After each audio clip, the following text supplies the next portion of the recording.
అయినా ఎప్పుడు నాకు టైం ఇవ్వట్లేదు, ప్రేమ చూపించట్లేదంటే ఎలా అవుతుంది? ప్రేమించేటప్పుడు ఒక 2 డేస్కి ఒకసారి, ఒక రోజు, ఒక వారానికి ఒకసారి అవుటింగు, ఒక 6 నెలలకు ఒకసారి ఒక మంచి గిఫ్ట్, కుదిరినప్పుడల్లా మాటలు బాగానే ఉంటాయి, నేను కాదని అన్నాను. కానీ పెళ్ళైన తర్వాత అలా కుదరదు కదా. నేను నీకు 3 పూట్ల ఫుడ్ పెట్టాలి, నీ కంఫర్ట్ జోన్కి ఎక్కడ ఇబ్బంది లేకుండా ఒక మంచి యాంబియన్స్ క్రియేట్ చేయాలి, నీకు మంచి చీరలు నగలు కొనాలి.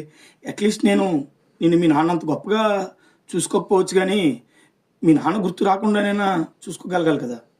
అయినా ఒక భర్తగా భార్య గురించి మేము అంత దూరం ఆలోచిస్తామని తెలుసా నీకు?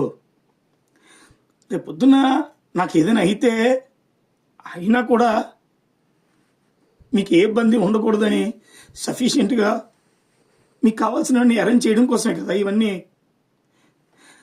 నా బాధ్యతలో నీ ప్రేమను చూడకపోతే నేనేం చేయాలి? అయినా మగాడు మగుడు ఎప్పుడు ఆడి ప్రేమని మాటల్లో చూపించలేడు, బాధ్యతలోనే చూపిస్తాడు.